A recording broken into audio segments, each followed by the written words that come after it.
Man, I really should have filmed a day where I had more energy, because when I'm tired, I find myself boring to edit. So I don't really know how it comes across to you guys, but hi! If you're new here, hello, my name's Mia. If you've been here before, hey, it's good to see you again. So, I have, well, I don't know if it's an exciting video for you. It's not for me.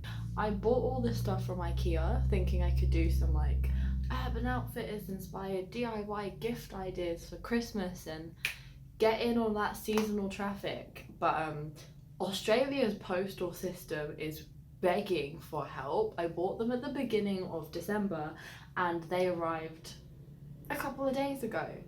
And it's Christmas Eve. I really don't like to return things. So we're still going to be doing some fun IKEA hacks and making some Urban Outfitters inspired DIYs. They're not gifts, they're just room decor. That's the video. If you enjoy, like, subscribe, all that good shit. Let's get into it.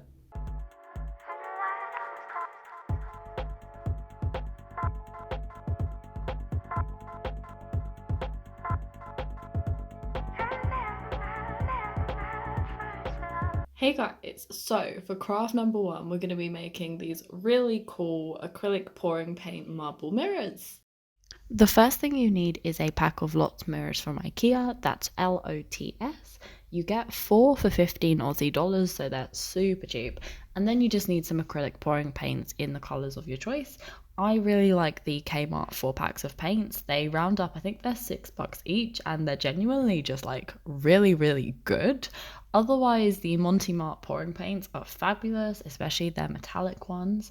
Lastly, you just need a container that you can pour your paints into. Plastic cups work well for me. There's an added bonus there that you can actually wash them out and reuse them afterwards. Oh, and this should go without saying, but make sure you're working on the covered surface. So our first step is just to give the mirror a clean. We don't want to accidentally trap dust or anything on it. Once everything is all prepped, you actually just need to squirt some acrylic pouring paint into your container.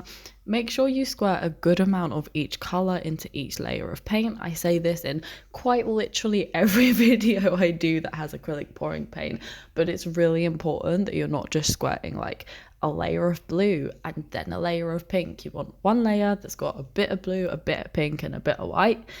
From here, it's real simple. You just tip your paint container upside down and tilt your mirror to spread it around. So for our first mirror, I wanted something really psychedelic and like weird. So I just added paint around each edge and tilted the mirror inwards to create a wavy kind of framing. Once you have a finish that you like, literally all you have to do is place your mirror back flat and leave it to dry overnight.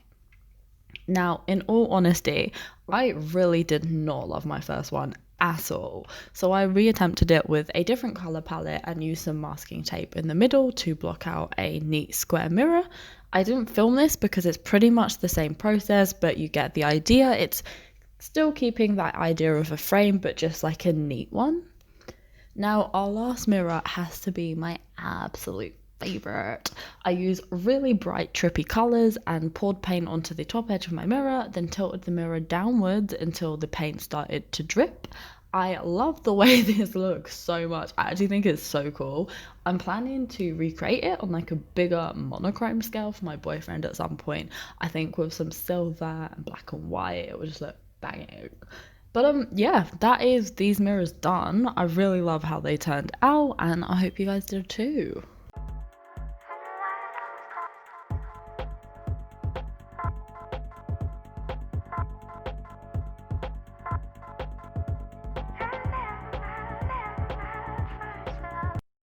Our second craft is surprisingly good. Like, I know that's a weird thing to say, but I literally bought this frame to do some like pressed flower artwork gift shit in, and post-Christmas your girl was at a total loss for what to put in it. That said, I think the finished product is cute, it's practical, and you know what? It's timely with the new year. So yeah, guys, let's make us a boho-chic habit tracker.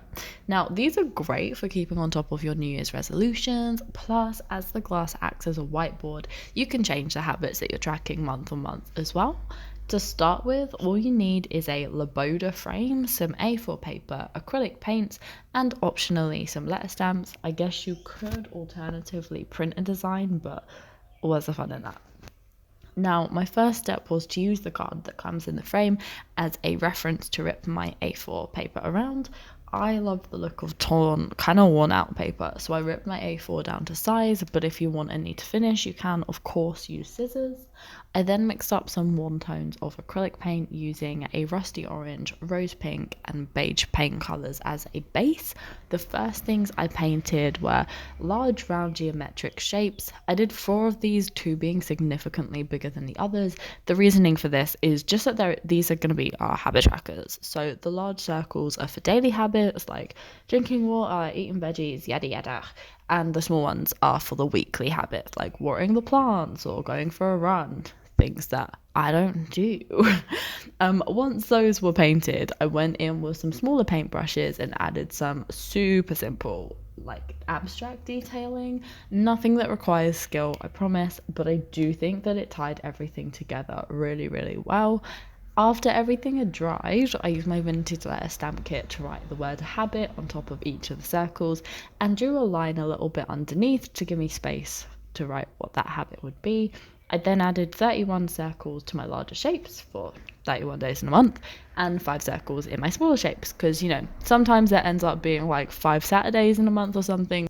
Anyways, that's like pretty much it really. I just slotted this back into my frame, picked up some dry whiteboard pens, and added some habits to track.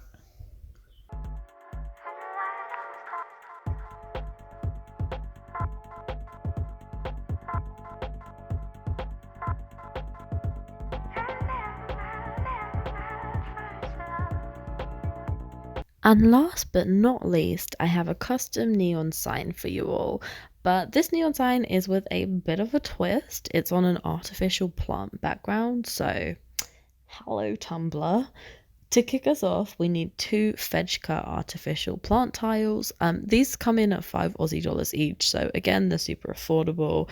I personally hot glued some styrofoam to the back of these for support, but that's just because it's around Christmas and there's tons of packaging that I wanted to upcycle. I do actually think that cardboard would work better though if you are going to try this one at home. So you will also need some LED neon wire. This is insanely cheap from eBay or Amazon. Again, like $5. I only had 1 meter of my chosen color, but I really, really, really recommend getting way more than that. The whole reason that my lettering is a bit funky is because I didn't have enough wire to write the letters out properly. Don't be me, guys. So the first step is to puncture a hole at the back of your base all the way through to the faux plant surface. Thread your neon wire through that hole, making sure that the battery pack is coming through at the back of your, like, frame is the wrong word, you know what I mean. By the way, the design that I'm creating on camera, it's not actually the one that I went with. This is just because the purple wire did not show up very well at all, so I undid everything and redid it again with the blue wire, but the method is the exact same. Now, next step is to position your wire to make the letters and use your hot glue gun to secure these as you go. This is pretty simple, but a few tips here are: don't stick your wire to the artificial leaves. Make sure that you are gluing onto the backing surface. It just makes sure that everything adheres a lot easier and you'll get less of your wire bouncing out. Trust me on this one, I've made these mistakes myself. Also, hold your wire down for a few seconds until the glue starts to solidify. Sometimes I'll use a pair of scissors or something to weigh the wire down while the glue hardens so that I can work on another bit. Once everything is dried, go in and cut some of the artificial leaves off so you're left with a cleaner design. I found that this just made like the lettering a lot easier to read personally. And yeah, all you need to do from here is pop in some batteries and you're good to go. Now guys, that's it. We reached the conclusion of my first IKEA hacks video. I hope you guys enjoyed it and found some good inspiration. If you did, like, subscribe, drop a comment telling me which of these was your favourite. And yeah, have a good day guys. Bye.